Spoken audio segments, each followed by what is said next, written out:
Everyone, happy new year. It's me Sujana. নতুন একটি video নিয়ে চলে আসলাম আপনাদের মাঝে। বছরের শুরুতেই কিন্তু একদম নতুন বছরকে আমরা কিভাবে শুভেচ্ছা জানালাম বা কিভাবে ওয়েলকাম করলাম, আর এই নতুন বছর আসা উপলক্ষে আমরা কি কি করলাম তারই একটা আয়োজন নিয়ে বা একটা ভিডিও নিয়ে আজ চলে এসেছি।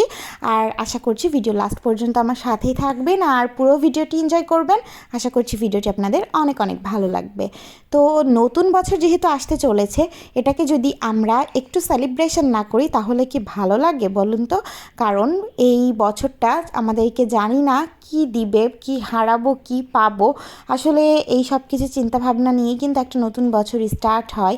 আর এই বছরটা যাতে আমাদের অনেক অনেক ভালো কাটে তার জন্য আমরা অনেক অনেক দোয়া করবো আল্লাহ তাআলার কাছে।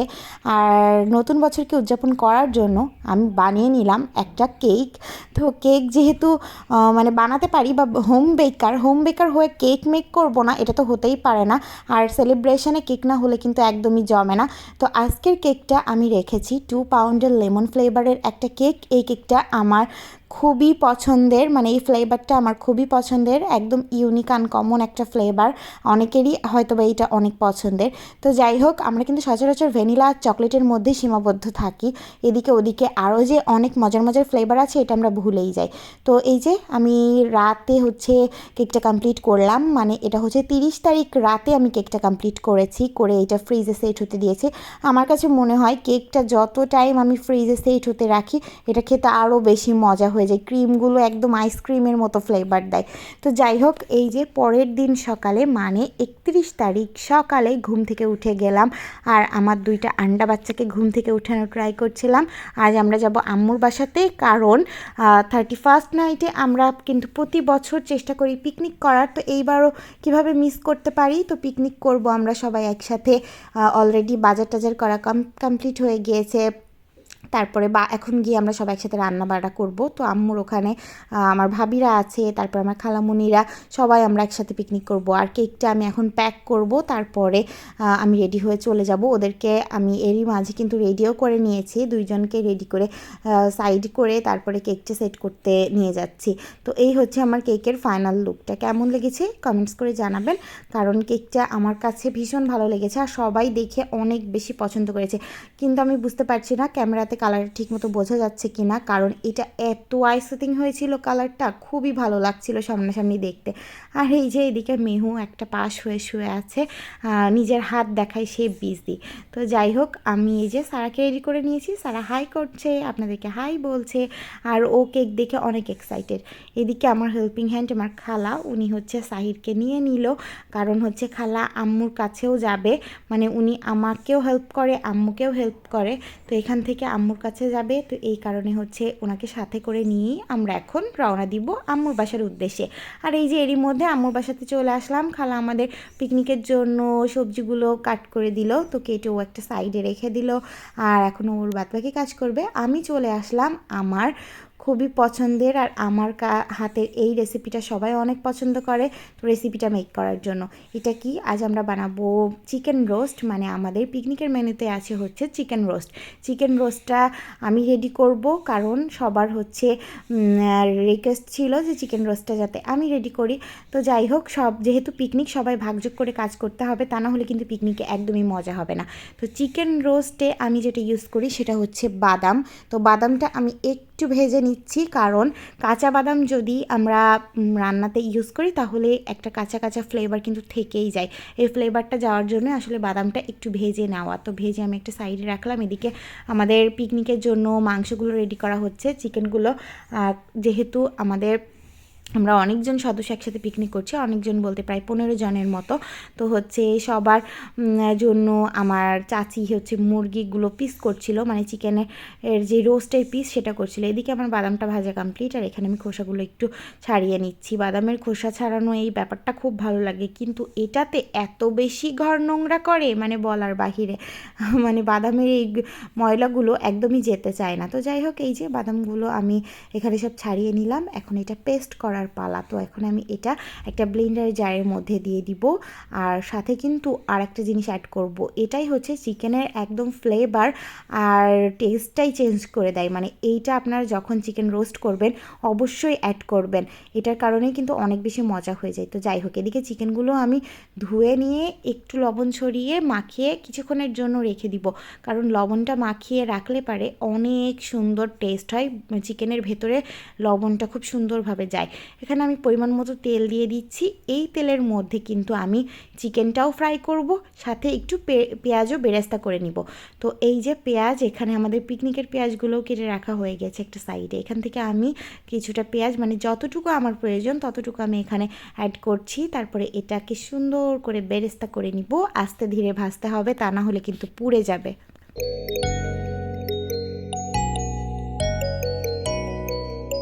পেঁয়াজটা একদম লাল লাল করে বেরেস্তা করে নিলাম। এখান থেকে আমি হাফ পেঁয়াজ উঠিয়ে নিচ্ছি সেই ব্লেন্ডারের জারে যেখানে আমি বাদামটাকে ফ্রাই করে রেখেছিলাম।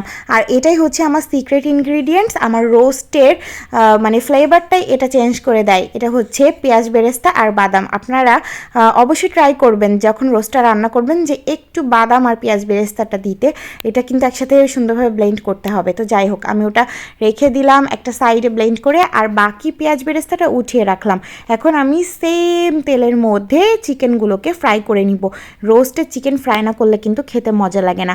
আবার যখন আমরা চিকেনের হচ্ছে কোরমাটা করি তখন কিন্তু চিকেনগুলো ফ্রাই করি না, বা চিকেনের রেজালা করি তখনও কিন্তু ফ্রাই করি না, সেটাও কিন্তু একটা অন্য রেসিপি, ওইটাও খেতে অনেক বেশি মজা লাগে।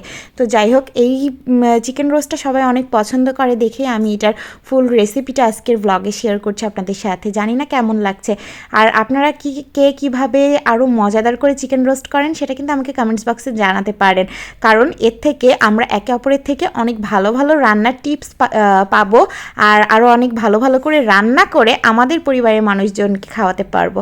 তো যাই হোক, এখানে আমি চিকেনগুলো দিয়ে দিলাম, তারপরে একটু উল্টে পাল্টে ভেজে এটাকে উঠিয়ে নিব। আর এই চিকেন ভাজার সময় এত বেশি তেল ছুটে আমার তো হাতে পড়ে হাতটাই পুড়ে গেল। তো যাই হোক, এখানে আমি আবার গোটা মশলাগুলো দিয়ে দিচ্ছি। আমার সব চিকেন রোস্টগুলো আমি অফ ক্যামেরাতে হচ্ছে ফ্রাই করে একটা সাইডে রেখে দিয়েছি। এই গোটা মশলাগুলো থেকে যখন ফ্লেভারটা ছাড়বে তখন এর মধ্যে সেই পেঁয়াজের যে বেরেস্তাটা আমি হাফ উঠিয়ে রেখেছিলাম সেটা অ্যাড করে দিব। তারপরে আস্তে আস্তে সব মশলাগুলো অ্যাড করব। আজ কিন্তু আমি এই রোস্টটা বানাবো রাঁধুনি রেডি মিক্স রোস্টের যেই মশলা সেটা দিয়ে। তো এখানে পেঁয়াজটা যেহেতু আগে থেকে ভাজা ছিল তো আমি আর বেশি দিলাম না, তাহলে এটা পুড়ে যেত। আর হচ্ছে এখানে আমি এক চামচ দিলাম আদা রসুন পেঁয়াজের পেস্ট, এইভাবে করে মানে এক চামচ করে এখানে অ্যাড করেছি। পেঁয়াজের পেস্টটা একটু বেশি দিয়েছি। তারপরে এটা খুব ভালোভাবে নেড়েচেড়ে কষিয়ে নিব। আসলে মশলা যত ভালো করে কষানো হবে প্রত্যেকটা রান্নার ক্ষেত্রেই সেটার টেস্ট তত বেড়ে যাবে। এখানে আমি একটু গুঁড়া মরিচ অ্যাড করছি, সাথে হচ্ছে ধনিয়া গুঁড়া আর জিরে গুঁড়া, কারণ এটার কারণে একটা সুন্দর ফ্লেভার আসবে, আর মরিচটা অ্যাড করার কারণে খুব সুন্দর রোস্টে একটা কালার আসবে, একটা লাল লাল ভাব, যেটা দেখতে অনেক বেশি ভালো লাগে। যেহেতু আমরা বাঙালি, আমরা একটু কালারফুল, একটু তেল চকচকে, একটু লাল লাল মানে তরকারি হবে, এটা দেখতেই ভালো লাগে, আমাদের কাছে খেতেও ভালো লাগে। তো যাই হোক, এখানে আমি এই যে এক প্যাকেট রেডি মিক্স রাঁধুনি রোস্টের মশলাটা নিয়ে নিয়েছি। তো এটা এখন আমি পুরোটা এর মধ্যে অ্যাড করে দিব। যেহেতু আমি আজকে 5টা মুরগির রোস্ট করছি, তো আমার জন্য এই পুরো প্যাকেটটাই কিন্তু এনাফ। আমি যদি এখানে আর একটা হাফ ইউজ করতাম সেটার ক্ষেত্রে আর একটু ভালো হতো, কিন্তু আমি যেহেতু এক্সট্রা মশলা ইউজ করেছি এই কারণে আমি শুধুমাত্র একটা প্যাকেট এখানে রোস্টের মশলা অ্যাড করছি।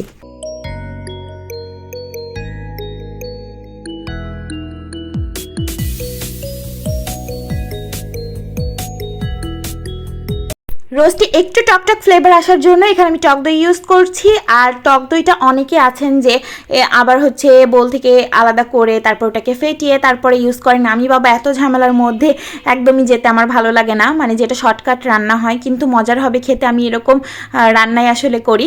তো এখানে আমি টক দইটা একদম ডিরেক্ট ঢেলে দিলাম, তারপরে এটা একটু খুন্তির সাহায্যে খুব ভালোভাবে নেড়েচেড়ে মশলার সাথে মিশিয়ে নিচ্ছি।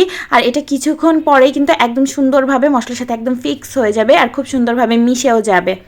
এখন কিন্তু মশলার কালারটা দেখে বুঝতেই পারছেন যে এটা খুব সুন্দরভাবে কষানো হয়ে গিয়েছে। তো এই পর্যায়ে আমি এখানে দুধ অ্যাড করছি, আমি 1 কাপের মতো দুধ দিব। আর আপনারা যারা দুধটা স্কিপ করতে চান তারা কিন্তু এখানে পানি দিতে পারেন, কারণ মশলাটা পোড়া লেগে যাওয়ার একটা চান্স আছে, যেহেতু খুব ভালোভাবে কষানো হয়ে গিয়েছে। কিন্তু দুধ দিলে এই রোস্টের টেস্টটা অনেক গুণ বেড়ে যায়, তো এই কারণে আমি আসলে রোস্টে সবসময় চেষ্টা করি একটু দুধটা দেওয়ার। তো এই যে এটা হচ্ছে আমার সেই বাদাম আর পেঁয়াজ বেরেস্তার পেস্টটা, যেটা আমি একদম মশলা কষানোর লাস্টে এর মধ্যে অ্যাড করছি। আর এটা দেওয়ার পরে একদম অনবরত নেড়ে চেড়ে মশলার সাথে মিশিয়ে নিতে হবে, কারণ যেহেতু বাদামটা কিন্তু একদম তলায় লেগে যায় বা পোড়া লেগে যাওয়ার চান্স খুবই বেশি থাকে বাদামটা দেওয়ার পরে। বাদাম দিয়ে কখনোই মানে চুপ করে থাকা যাবে না বা না নাড়াচাড়া করে থামা যাবে না। তো এরপরে আমি আরও বাকি দুধটা এর মধ্যে অ্যাড করে তারপর আবারও খুব সুন্দরভাবে নেড়ে চেড়ে এটা বলক আসা পর্যন্ত একটু ওয়েট করব।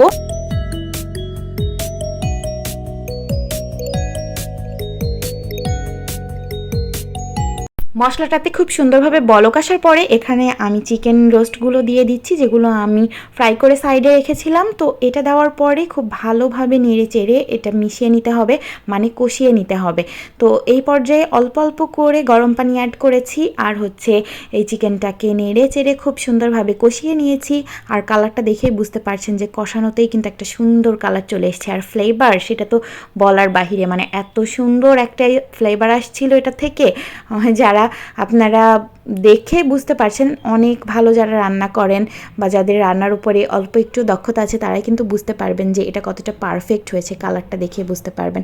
তো যাই হোক, এখনও কিন্তু আমার ঝোলের পানিটা দেওয়া বাকি আছে, তো আমি ঝোলের পানিটা অ্যাড করে দিয়েছি। মানে কিন্তু ঝোলের পানির জন্য গরম পানিটা ইউজ করতে হবে, তা না হলে চিকেনগুলো একদমই ভেঙে যাবে যদি আমরা নর্মাল মানে ঠান্ডা পানিটা ইউজ করি। তো এখানে আমি দিয়ে দিলাম কাঁচামরিচগুলো আমি হাফ করে ভেঙে নিয়েছি, তারপর উপর থেকে ছড়িয়ে দিয়েছি।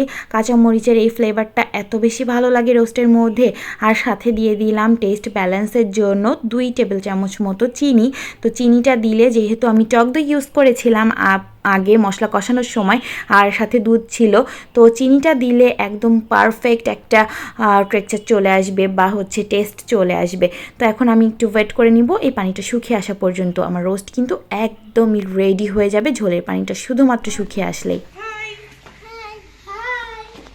আর এই যে খালামণিরাও চলে এসেছে। এখন মনে হবে যে না, এটা পিকনিকের বাসা, মানে আমরা পিকনিক করছি। যেহেতু বাচ্চা কাচ্চা অনেক বেশি হই হুল্লোড় না করলে ভালোই লাগে না, বোঝাই যায় না যে আসলে পিকনিক হচ্ছে। তো ওদের আশাতে আরও পুরো বাড়িটা একদম রমরমা হয়ে গেল। তো যাই হোক, এখানে আর একটা রেসিপি রেডি করা হচ্ছে, আর এটা কিন্তু আম্মু করছে।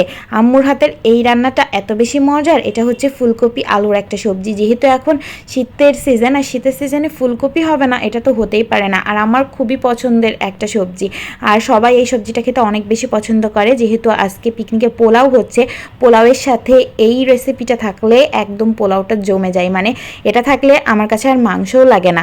তো যাই হোক, এখানে আম্মু একটু আদা পেস্ট রসুন পেস্ট দিয়ে দিচ্ছে, আর পেঁয়াজ বেরেস্তা করে নিয়েছে, তার মধ্যে হচ্ছে ফুলকপি আর আলু দিয়ে খুব ভালোভাবে কষিয়ে নিচ্ছে। তো ওইদিকে কিন্তু বাচ্চারা খুব মজা করছে, হই হুল্লোড় করছে, ফোনে হচ্ছে গান দিয়ে নাচানাচি করছে। তো সেগুলো আসলে আর ভিডিও শ্যুট করা হয়নি, যেহেতু আমরা বড়রা একটু ব্যস্ত ছিলাম রান্নাবান্না নিয়ে। তো ওইগুলো আসলে আর ক্যাপচার করতে একদমই ভুলে গিয়েছিলাম। যাই হোক, তো এখানে মশলাটা দিয়ে এটা কষাতে কষাতে আমি বাকি কাজগুলো সেরে আসি, মানে আমার ছোট মেহুকে একটু টেক কেয়ার করে আসি। সে সারাক্ষণ মানে শুয়ে আছে, সবার কোলে কোলে ঘুরছে, সে সারাদিন মাকে পায়নি, তো তাকেও তো একটু টাইম দিতে হবে। আর এই বছর তো আমার মেহুর ফার্স্ট নিউ ইয়ার, মানে সে প্রথম বছর পাড়ি দিচ্ছে। তো সারাও কিন্তু 19 সালে ওরও ফার্স্ট নিউ ইয়ার হয়েছিল, তখন ও খুবই পিচ্চি ছিল। সেই ক্ষেত্রে কিন্তু মেহু একটু বড় হয়ে গেছে, মানে মেহু যেহেতু 6 মান্থ রানিং। আর মেহুর 6 মান্থ নিয়ে আমাদের একটা প্ল্যানিং ছিল যে একটা প্রোগ্রাম করব, যেহেতু ওর হাফ ইয়ার। তো সেই জন্য তো তারপরে আসলে ব্যস্ততার কারণে বিভিন্ন ধরনের সেটা আর করা হয়ে ওঠেনি। তো আমরা তারপরে ছোটোখাটো সেলিব্রেট করেছিলাম ওর জন্য, সেটাও আমি নেক্সট কোনো ভিডিওতে আপনাদের সাথে শেয়ার করব।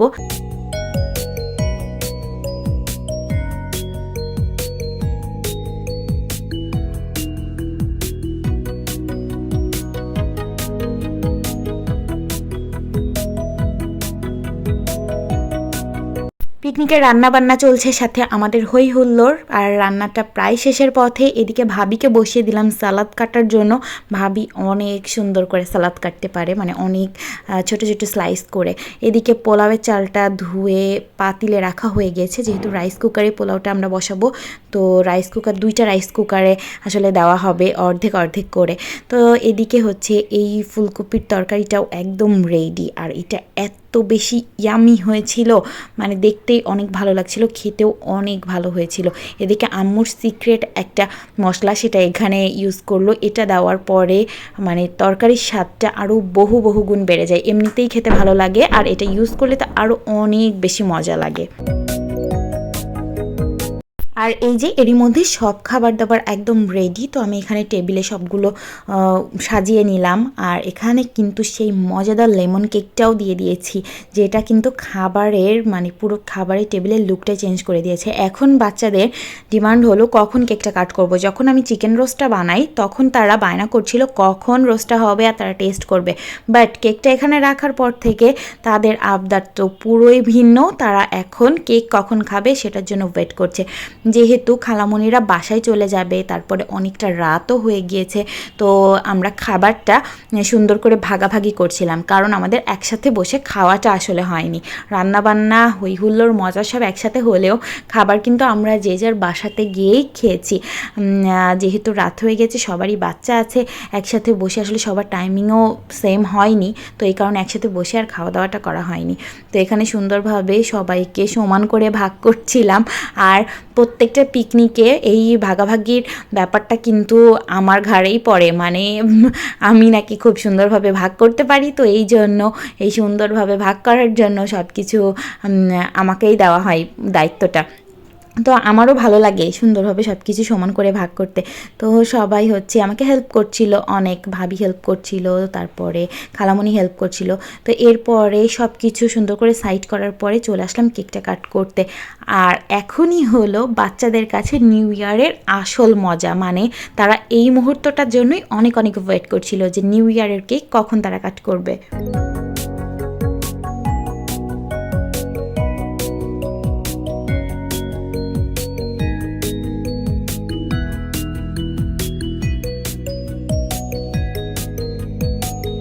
আর এভাবেই 2024কে আমরা বিদায় দিলাম হাসি আনন্দ গল্প আড্ডা পিকনিক সব কিছুর মাঝে।